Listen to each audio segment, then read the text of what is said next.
Ngocok kita, Oke, weh. selamat apa ya? Oke, selamat siang. Oke, apa kabar Apa fraksi kabar fraksi kebebasan? Selamat kebebasan? datang di konten kita Trash Talk. Fresh talk, trash talk. Karena kesalahan berpikir hanya untuk ide-ide yang tidak masuk akal.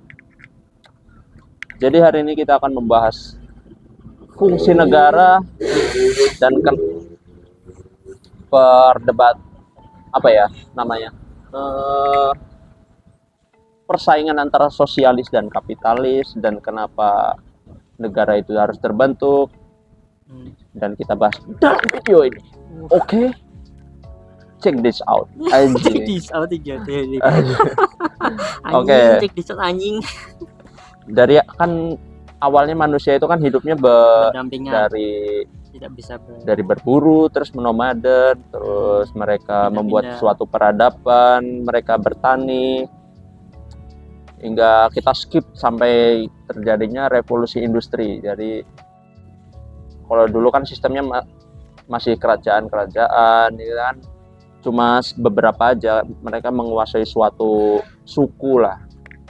Nah, tapi setelah terjadinya revolusi industri, kita memproduksi hasil-hasil bumi yang diolah dengan secara efisien untuk memenuhi ketahanan pakan dari satu kelompok gitu aja ya. Kan prinsip kapitalis itu mencari untung sebanyak-banyaknya dan menggunakan modal sesedikit mungkin ya. Dan kalau dulu kan belum ada pikiran, wah saya harus lebih kaya dari orang lain. Jadi rasa egoisnya dulu belum ada. Hingga akhirnya ada keserakahan kapitalis, mereka membuat pabrik dan mengeruk kekayaan alam dengan lebih agresif gitu kan ya. Terus saat pembuat terjadinya industri itu kan pasti menghancurkan alam jika ada dampak buruknya lah, nggak secara destruktif ya, menghancurkan itu alam ya, cuma kan ada dampak jeleknya dari sungai-sungai teracuni, tanah-tanah jadi kurang subur gitu jika dan ya banyaklah dampak buruknya. Nah, dari situ ada beberapa orang yang, wah nggak bisa ini tanah kita dirusak, alam kita dirusak terus dirusak kan, wah kita jadi kemiskinan, nggak bisa ini. Sedangkan mereka hidup senang, sang pemilik modal atau pemilik alatnya itu dan pekerja-pekerja hidupnya kurang sejahtera. Dari situlah muncul pemikiran kapitalis dari Karl Marx gitu tentang komunisme. Anjir, enak banget. Dari situ negara tercipta di sistem-sistem negara gitu kan, yang sosialis untuk melindungi suatu kelompok lah, suatu masyarakat dari kapitalis. Soalnya kalau kapitalis tidak dikontrol, jika bisa menghancurkan ya, alam dengan secara brutal, bisa ya masyarakatnya tidak sejahtera. Ya contoh-contohnya adalah tambang-tambang yang di negara kita ya kan, itu kan rusaknya udah masif banget itu. Karena itu ngeruk-ngeruk terus sih, semakin melebar juga ngeruk-ngeruknya. Kenapa itu bisa melebar? Nah, kan bertambah terus. Kenapa kamu bicaranya tidak pede gini? Apakah kamu belum makan? Lanjut, aku belum makan sarapan. Anjing cocok lah. Nah, dari situlah persaingan antara kapitalis dan nasionalis itu. Sebenarnya aku nggak percaya, karena wah saya ada pemerintah yang bilang saya membela rakyat kecil, padahal mereka cuma kong kali kong dengan pejabatnya. Kalau bagian saya segini nggak adil dong, padahal cuma kong kali kong doang. Jadi saya nggak percaya gitu. Saling menguntungkan. Sebenarnya yang menguasai dunia itu ya konglomerat orang-orang yang menyelesaikan masalah kemanusiaan kayak kelaparan, pokoknya tentang seven deadly sin manusia lah. Mereka pasti konglomerat. Kayak contohnya grupnya Salim gitu kan, dia kan menguasai dari pakan manusia. Siapapun orangnya yang masuk di bidang pakan manusia itu pasti langsung dia berjaya. Nah, dari situ kan, karena penggunaan mesin dari bahan bakarnya untuk menggerakkan suatu mesin itu kan perlu listrik perlu batu bara, itu kan kerusakannya masif banget deh. Nah, itu jadi perlu ada pengontrolan dari sosialis. Sebenarnya sosialis nggak bagus-bagus banget ya, kayak pemerintah gitu peduli masyarakat kecil itu perlu dipertanyakan. Apa ada buktinya pemerintah yang benar-benar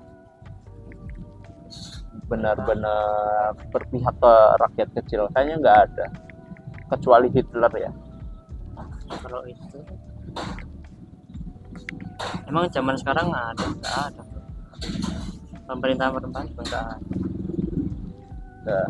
Paling cuma maunya nyalek apa baru sadar rakyatnya sendiri. Kalau udah jadi apa itu rakyat?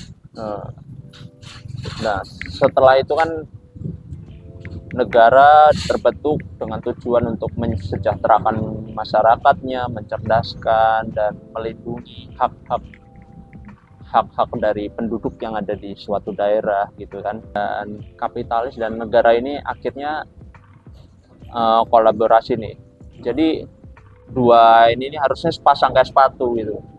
Nggak bisa kapitalis saja, nggak bisa negara aja. Soalnya kenapa? Kalau kapitalis saja pasti kita kalau ada kecurangan kita tidak bisa bertindak. Seperti seumpama industri kreatif ada pencurian hak cipta gitu dari orang negara Korea. Nah, kita gimana menuntutnya kan nggak bisa gitu. Belum ada nih sih. Dan terus negara lain seumpama membuang limbah ke negara kita gitu. Nah, kalau kita nggak ada negara, kita nggak bisa, nggak bisa gini dong, kita menuntut. Nah, kita bisa mempertahankan negara kita ya. Jadi balancing lah, nggak bisa dilepas satu aja, nggak bisa cuma mementingkan negaranya aja gitu. Jadi sistem anarkisme itu pada akhirnya nggak bisa dijalankan ya, karena itu nggak ada sistem untuk melindungi hak-hak warga negaranya itu. Persyaratan tapi undang-undang juga dibuat oleh pemerintah juga belum tahu. Tapi kita yang jadi masalahnya, bagaimana warga negara kita itu mengontrol pemerintahnya agar tidak bermain belakang dengan kapitalisnya jadi kan kalau rakyat itu harus berperan penting juga. Iya, kalau seorang pengusaha ingin membuat usaha gitu kan pasti mereka perlu izin AMDAL ya, dan semua legalitasnya harus bayar ke itu. Dan pemerintah pasti ada perbincangan dengan kapitalisnya tentang tawar menawar lah. Bagaimana Pak ini gini? Seumpama ini dampaknya sebenarnya jelek ini ke lingkungan, tapi karena dikasih sogokan dan gratifikasi jadi bisa lolos aja. Nah, itulah kenapa pejabat tidak boleh menerima suap dan gratifikasi, karena takutnya penilaian itu tidak netral Jadi ya begitulah. Ya harus jujur lah kalau jadi pemerintah itu, karena lu udah dipasrai oleh masyarakat. Jadi begitulah sejarahnya kapitalis dan sosialis terbentuk, dan hingga hari ini masih terjadi banyak kecurangan. Mungkin tambah banyak Karena sih. kecurangan-kecurangan itu nggak bisa dihilangkan dari dunia ini. Kita hanya perlu menikmatinya aja. Ya, Like mau we gimana? being raped, the choice is two. We fight or we flight. Or the three, we enjoy it. Hijau aja. Oke Dika, kita akan membacakan beritanya apa Dika? Mungkin ini sih hal-hal yang bisa memicu hancurnya keuangan negara sih. Oke, bisa Dika itu bacakan poin-poinnya saja. Mungkin yang Yang pertama, pede, yang pede kayak abis minum susu. Ayo. anjay. Oke, saya akan membacakan tentang berita. Kurang pede. Beda-beda. Saya akan membacakan berita dari Kementerian Keuangan Republik Indonesia. Wah, sangat valid sekali Dika. Harusnya valid dong, masa nggak valid sih? Hal yang bisa memicu hancurnya keuangan negara. Yang pertama yaitu adalah inflasi karena salah kebijakan ekonomi. Ya, kenapa itu bisa terjadi inflasi Dika? Yang menyebabkan utamanya adalah perekonomian sebuah negara adalah turunnya mata uang. Wah, kenapa bisa turun Dika mata uangnya? Biasanya hal ini apa ya? Karena turunnya nilai mata uang bisa terjadi karena kepercayaan Kesalahan kita ini sih. berkurang dari masyarakat ke pemerintah ya. Dari supply and demand-nya itu kan tolak ukurnya uang gitu. Jadi uang itu bernilai kalau kita percaya dengan uangnya itu sendiri. Tapi kalau kita penggunaannya supply-nya kurang tapi demand-nya banyak, itu nanti nilainya akan naik dan sebaliknya lah gitu. Ya, begitulah inflasi bisa karena berasnya harganya lebih mahal dan harga bensin naik, ya bisa jadi itulah penyebabnya. Oke Dika, selanjutnya apa Dika? Yang kedua ada Kenapa perang. kamu lemes sekali Dika? Yang kedua ada perang, pemicu perang. Perang? Ya, yang berkepanjangan kayak di Wow, Ukraina sama Rusia. karena kepentingan politik lah ya. Oke, next. Ya, terjadi adalah kudeta, pemberontakan yang menyebabkan kekacauan. Kayak ingin membangun khalifah itu berarti kudeta. Perekonomian sulit untuk berkembang, parahnya butuh waktu lama untuk mengembalikan stabilitas perekonomian akan akibat kudeta dan pemberontakan seperti ini. Yang keberapa tadi? Terjadinya bencana alam suatu wilayah. Jadi banjir gitu menyebabkan ya? Iya, menyebabkan Kak di Aceh itu kemarin itu tahun berapa itu? Nggak ada yang nyangka ya, buang sampah bisa menyebabkan kehancuran negara. Wow. Mungkin India kali. Ya, langsung next. Terjadinya wabah berkepanjangan. Wabah? Seperti corona kemarin. Wow. Mungkin itu aja sih yang terakhir. Oke. Sekian video dari kami.